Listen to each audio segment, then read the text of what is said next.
Good morning, students. Today our topic is water, a precious resource. Today we are going to learn few important things about a precious natural resource, that is water. Essentiality of water you know very well, right? As you know, we celebrate World Water Day on March 22nd every year. Why we celebrate this day? And what we do on this day? Yes, we go for a rally, exhibit many posters, slogans are shouted. Why we do all these things? To attract the attention of everybody, means common people, towards the importance of conserving water. You know the uses of water very well. They are drinking, cooking, taking bath, agriculture, industries, many. We use water for many purposes. The amount of water recommended by the United Nations for drinking, washing, cooking and maintaining proper hygiene is a minimum of 50 liters per person per day. This amount is about 2.5 buckets of water per person per day. If we are our family getting at least this much of water, we are considered ourselves fortunate, because millions of people in our country do not get enough water, right? In some places there is an acute shortage of water. Taps running dry, long queues for water, fights, marches and protests for demand of water have become a common sight, especially during summers. Water shortage has become a matter of concern throughout the world. It is estimated that in a few years from now, more than 1/3 of the people in the world could face water scarcity. Students, before we discuss why water is getting scarce, we must know how much water is available for use on our planet. So let us know how much water is available. We know that about 71% of Earth's surface is covered with water. And almost all the water on the earth is contained in the seas and oceans, rivers, lakes, ice caps, as groundwater and in the atmosphere. Out of that, 97% of water is salt water, which is there in ocean and sea. 2% fresh water, which is in frozen state. These two we cannot use directly, right? And one more, fresh water available for human consumption is only 1%. Only 1% of water is available for our use. So we have to use water very, very judiciously or carefully. Now let us see what are the forms of water. Forms of water. You know that water on the earth has been maintained for millions of years by various processes which make the water cycle. You have studied in the 6th class about water cycle. What are the processes? 3 stages of water cycle. Everything we have studied in 6th standard, right? So what are the 3 processes in that? First one is evaporation. Evaporation. What do you mean by evaporation? Conversion of water into vapor. Water from all the water sources evaporate. That is evaporation. Also from plants water evaporates, that is called transpiration. And second one is condensation. It's a process of changing gaseous to liquid state. And third one is precipitation. Condensed water forms droplets, become heavy and fall down in the form of rain, snow and hail. This is a continuous process. As the water circulates through the water cycle, it can be found in all the 3 forms, that is solid, liquid and gas at any given time somewhere on the earth. The solid form, what is that solid form? Snow and ice is present as ice caps at the poles of the earth. Snow covered mountains and glaciers. This is a solid form of water. And the liquid form, liquid water is present in oceans, lakes, rivers and even underground water. And the third form of water is a gaseous form. This is the water vapor present in the air around us. The continuous cycling of water among its three forms, which is that solid, liquid and gaseous. These three forms keeps the total amount of water on the earth constant even when the whole world is using it. Right? Now, most towns and cities have a water supply system maintained by the civic bodies. The water is drawn from nearby lakes, rivers, ponds or wells also. The water is supplied through a network of pipes, right? You know that a network of pipes are used to supply water to every houses. Many villages do not have such a water supply system. There, people fetch water directly from the sources. Often people and even children have to walk several kilometers to fetch water.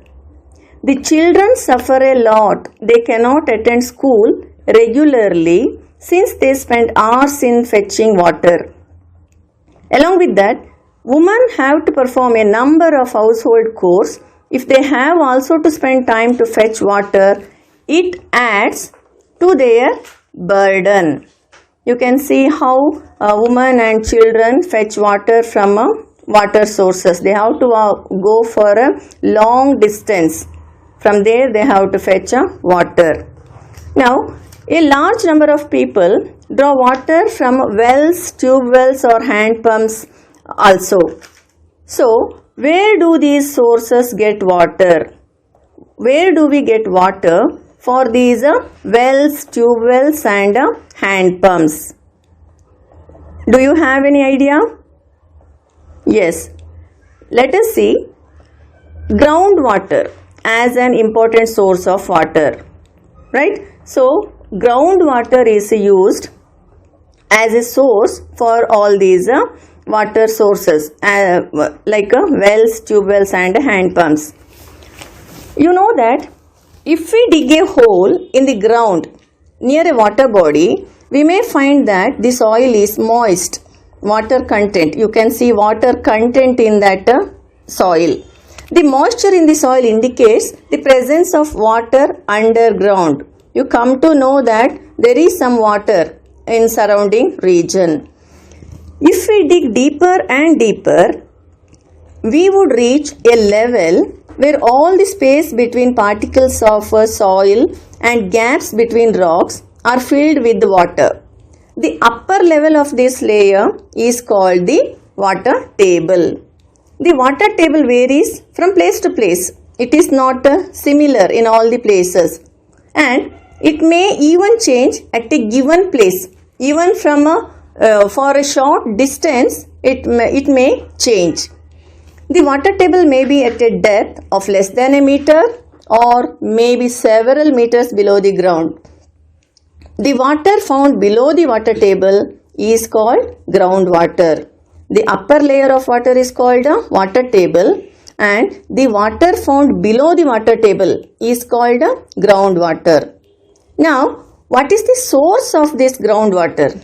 Where do this underground water is collected? From where it collects water? So, the rainwater and water from other sources such as rivers and ponds seeps through the soil and fills the empty spaces and cracks deep below the ground. Right? Water seeps through the soil and fills the empty spaces and cracks deep below the ground. The process of seeping of water. Seeping means percolation of water or absorption of water by the soil. So, this process of seeping of water into the ground is called infiltration. This is called infiltration. The groundwater thus gets recharged by this process. Recharged means again and again water collected in this groundwater as a groundwater by this process of infiltration. So, groundwater thus gets recharged by this process of infiltration. Now, at places, the groundwater is stored between layers of hard rock. You may know that deep below the ground there are rocks, right? So, the layers of water stored between the layers of hard rock below the water table is known as aquifer. This is known as aquifer. So, water in the aquifers can be usually pumped out with the help of tube wells or hand pumps. Tube wells, hand pumps, bores are used to take that water up.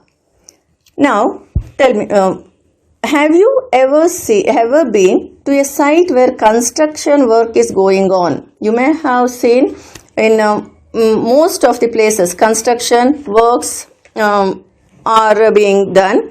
Now, from where do the workers get water for construction? Maybe you have seen boring being done at such sites to reach the water table. See, before starting construction work, maybe it's a house or any building, institution or whatever, hospitals, they dig a bore in their sites. So, can we keep on drawing water from under the ground? Can we keep on drawing water from the under the ground? Many people, not only one or two, everybody use a bore in their sites. So, can we keep on drawing water from underground? How will it affect the water table? Now, let us see depletion of a water table. Depletion means decreasing. Water table may decrease if we keep on using or taking more water than what is getting replenished due to rainfall. I gave you one example. Amdani attani karcha rupaya means we use water more and more, but the quantity of water which seeps into the earth is less. Now let us see what are the causes for this depletion of water table. One is increasing population. As the population of a region increases, the demand of fresh water also rises sharply. Increasing population demands more space, which leads to construction of more and more houses, shops, offices, industries, roads, buildings, etc.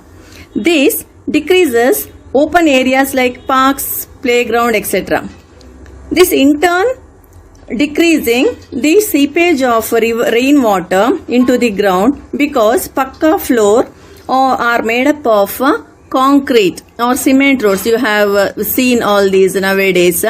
These does not allow water to seep easily as grass lawn do. On the other hand, construction work need more groundwater. On the other hand, we are allowing lesser water to seep in ground.